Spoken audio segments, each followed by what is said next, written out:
Assalomu alaykum YouTube kuzatuvchilari. Sizlar Milliy O'rol kanalini ko'ryapsizlar. Kanalga obuna bo'lishni unutmangizlar. Ko'rganlaringiz uchun nima deydi? Bir so'm ham pul bermaydi, lekin bugun kam ta'minlangan oilalar kredit bo'yicha 2-3 yil oldin ko'ta rivojlangan, hozirgi odamlar ishonib bormay ham qo'ydi. O'sha firmalar orqali pul to'lash, fuqarolar qo'liga pul bermaslik bo'yicha hozir gaplashamiz. Buni o'zi bir qonuniy ravishda deb prezident farmoni bilan chiqardi. Fuqarolarga o'sha firmalar yaroqli narsa olib mahsulotni yetkazib berish. Endi bu kulgingiz keladi-da.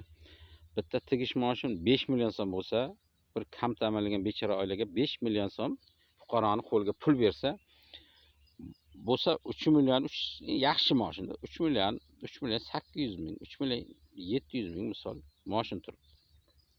O'shanda masalan ertada firma soliq to'laydi, boshqa narsa qiladi deydi, o'rta joydagi boyagi masalan 5 million pulda masalan 3 million 800 ming bo'lsa 1 million 200 firma yeb ketadi. 17% o'shanda masalan nechadir foiz, o'sha 12% davlatga soliq to'lardi. O'sha mahal keyingi soliqlar ham yo'q bo'ldi.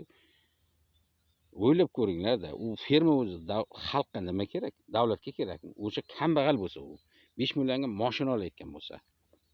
Tovuqlar ham xuddi shunday bo'ldi. Odamlar uyiga tovuq olib kelib berdi. Internetga tarqab ketdi. Tovuqlar bechoralar kambag'allar o'lib qoldi. Kulging keladi. U tovuqlar o'zi kimga kerak u?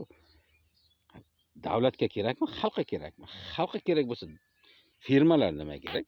Davlat bo'lsin, davlat tashkiloti bo'lsin, davlat tashkiloti tarqasin, ham sifatli. Bir joyda masalan Nishon tumani masalan tumanda bo'lsa, hamma narsa sifatli bo'ladi. O'rta joyda firmalarni boqib nima kerak? Kam ta'minlangan oilalar firmalar boqyapti. Arzimagan soliq uchun davlat bu ish qildi-da, men umuman tushunmadim. Qo'ylar ham xuddi shunday. Men qo'y olaman deb ancha yugurdim. Keyin bitta oldimizdagi odamlar hamsiyalarimiz oldi. 33 millionlik moldimi?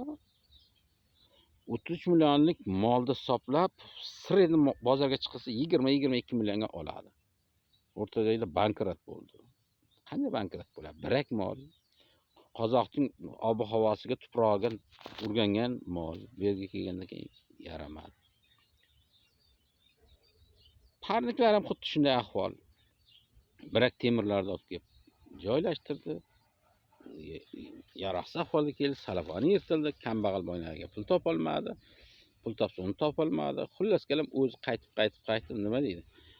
O'zing yegan oshga o'zing pishirasan kambag'al deganda yana kambag'allar o'z iqtisodiy og'ir ahvolga tushdi. Men bu bilan nima demoqchiman? O'sha firmalar deyarli hammasi yopilib ketdi. Nishon tumanida. Deyarli hammasi yopilib ketdi. Chunki odamlar bormay qo'ydi, kredit olmay qo'ydi. Undan ko'ra 27-26% dan onlayn kredit olgani yaxshi-da. Ham bunga bor, bunga qo'l qo'ydir, mahalladan hujjat olib kel, kam ta'minlangan olib kel, o'shani o'ziga 2 million 3 million pul ketaradi. Bilmadim. Yuqoridagilar buni men ko'rsin deb asosan chiqaryapman. Xalq uchun ham. Nima uchun mana shunday kam ta'minlangan oilalarni davlat tashkiloti qilib, katta bir davlat tashkiloti qilib chiqarmaydi?